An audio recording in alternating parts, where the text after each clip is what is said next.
Hi, I'm going to show you really quick how to get reference checking rather, set up in your account for a job posting. So first, you're going to actually have to create a job post, which is what I'm going to do here. And you'd enter your job title. In this case, I'm just going to create a fake one. I'll just, for now, just say fake job post. You'll also need to select the job type. Doesn't really matter what I pick. I'm just going to pick anything. Let's go with bookkeeper. And you also need to at least add a job description. I'm just going to type anything here because it doesn't matter for this example. And all these other details you can fill out if needed. They're not required fields, but I do recommend filling them out if you are posting a real job posting. And once you're done here, next to statuses, just for the video's sake, I'm going to skip all the way to the references step. If you're setting up your own job posting, you can do what you want in these next 3 steps, but I'm just going to skip through them really quick. So next, I'm on the statuses, next to application, next to scorecard, and finally I'm going to go to next to references. So first you'll see that it's automatically going to recommend this general reference check questionnaire. Depending on the job type, you might be able to pick another one that is recommended for that job type. For example, I picked a bookkeeper job posting, so you can see I also have the option to pick the accounting reference questionnaire. For now, just for the example, I'm going to go with the general reference check, which is just not really job specific. It's just a series of questions for the candidate's reference that should be usable for any job posting, or rather any kind of job. You'll see that I have this setting here. It says I can choose whether or not I'm going to ask for the references automatically or manually. I think automatically is a best practice, but if I choose that, I also have to indicate on which status we'll prompt the candidate to give their references automatically. So in this case, I've got the statuses that I set up. I'm just going to do new candidate, but I do not recommend doing that for your job posting. It's not a best practice to ask a candidate as soon as they're added, but just for this example, that's what I'm going to do. And then here you can indicate what type of reference you accept for this position.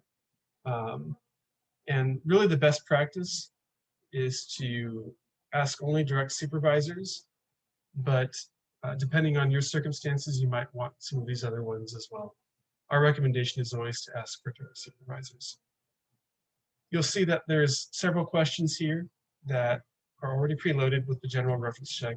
For example, can you tell me about the company and the role in your role within the company? And recall that these questions are directed at the candidate's references, not at the candidate themselves.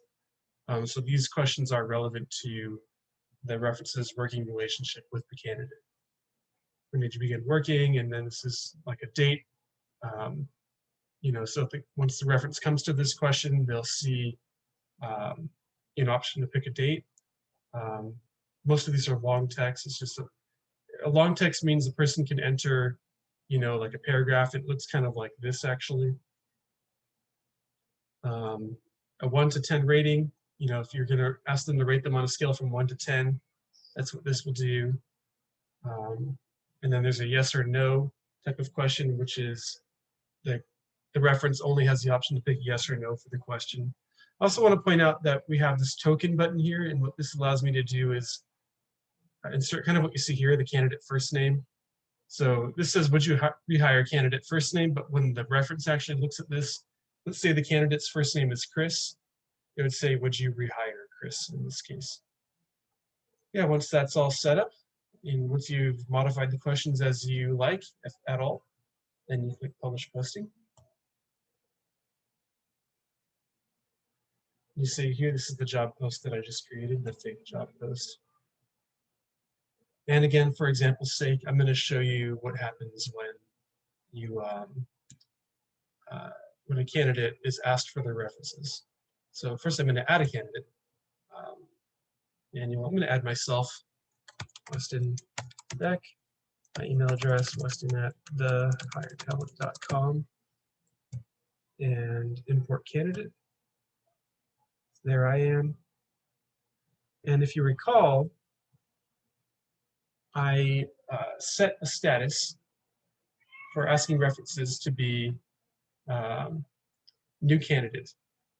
So actually, I probably was just sent a request to complete my references. Let me check my inbox here.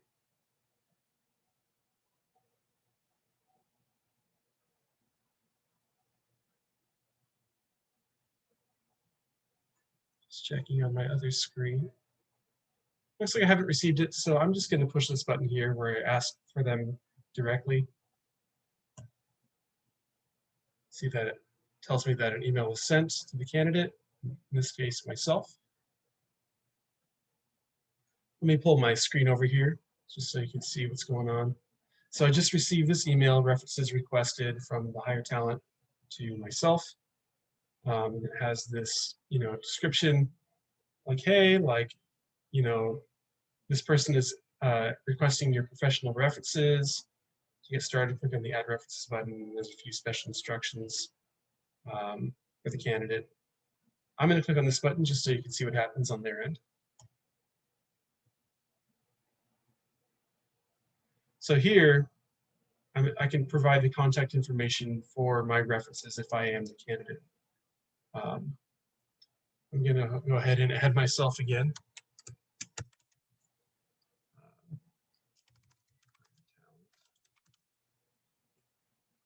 I'm going to say that I'm my own direct supervisor. And my email address.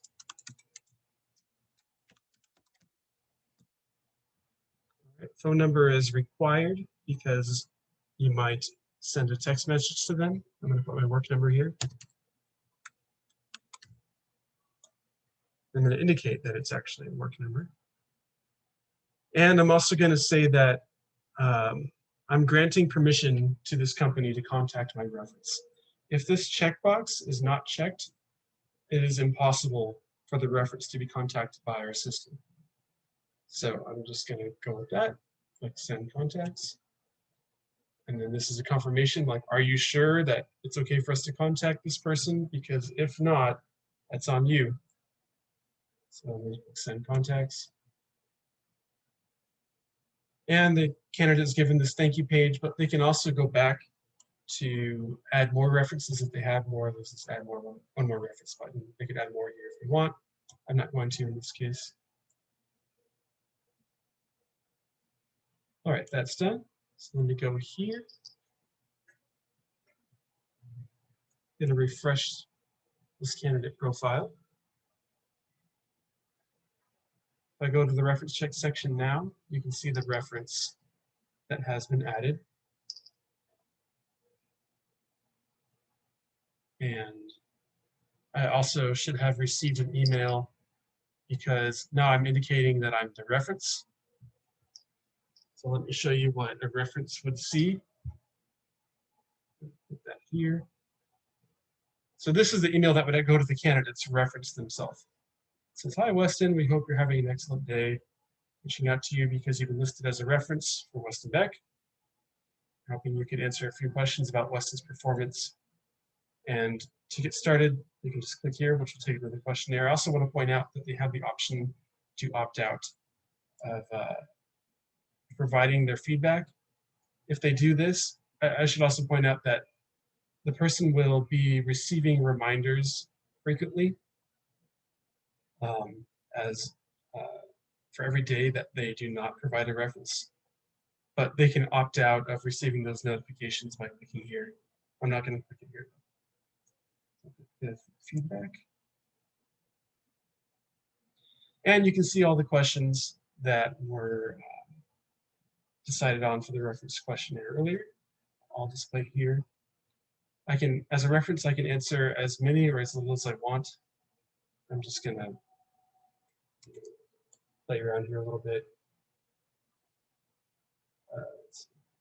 Sure.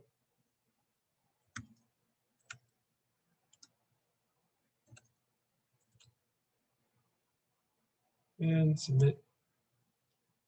And then there's this, are you sure that you want to send these answers because you can't change them? Click send. Then it's thank you page and they cannot go back. Let me close this. And then if I refresh this page, I'll expand this, and now you can see that it says answered and when they were received. And if I expand this, I can see the answers that they provided. That's pretty much the whole scope of how reference checking works in our system. Thank you.